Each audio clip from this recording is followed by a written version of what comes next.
Conjuring 3 est enfin sorti au cinéma et je suis sûr que vous êtes très nombreux à vous être déplacés pour aller voir les nouvelles aventures du couple Warren. Si vous n'avez pas trop fermé les yeux durant la séance, vous avez sûrement dû vous rendre compte que plein de petits détails et plusieurs références à de grands chefs-d'œuvre de l'horreur ont été cachés ici et là dans le film. Dans cette vidéo, je vais revenir sur ces éléments qui parfois font également la connexion avec le reste de la franchise et vous allez voir que l'ombre maléfique de Annabelle et de la terrifiante nonne plane sur ce troisième volet de la saga. Chers amis de l'épouvante, bienvenue dans cette nouvelle séance de minuit.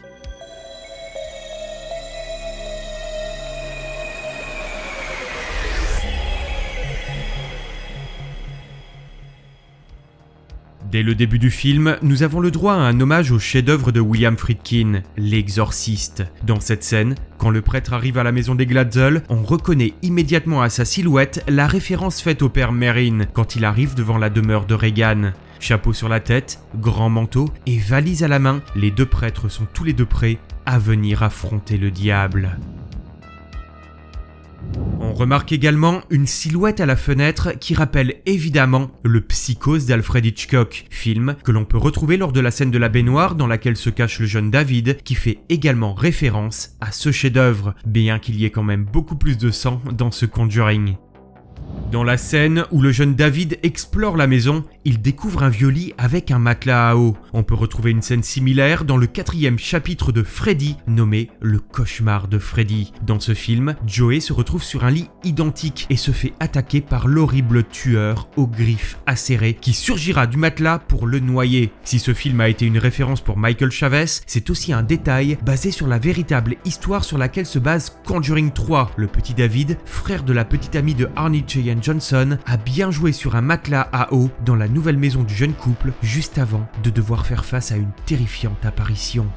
À la fin du film, lorsque Ed est sous l'emprise de la sataniste, on peut le voir marcher dans le souterrain armé d'une masse. Beaucoup auront ici reconnu le clin d'œil fait au film culte de Stanley Kubrick, Shining, dans lequel Jack Nicholson, aussi sous l'emprise du mal, avance une hache à la main dans les couloirs de l'hôtel Overlook. Beaucoup se demandaient si la nonne allait être présente dans ce nouveau film. Eh bien oui, la nonne est bien présente, mais peut-être pas sous la forme auquel on s'y attendait. Dans cette scène, où Arnie se réveille, on peut apercevoir posée sur une étagère une petite figurine représentant la maléfique nonne. Plus tard dans le film, lorsque Ed entre dans la pièce où ils entreposent tous les objets de leurs enquêtes, on peut voir en arrière-plan le portrait de la nonne. Dans la même scène, on peut également voir la poupée Annabelle enfermé dans sa vitrine. Si rien ne se passe avec eux dans ce film, on peut facilement comprendre que le mal qu'ils représentent est toujours là, attendant dans l'ombre de pouvoir revenir à nouveau nous hanter.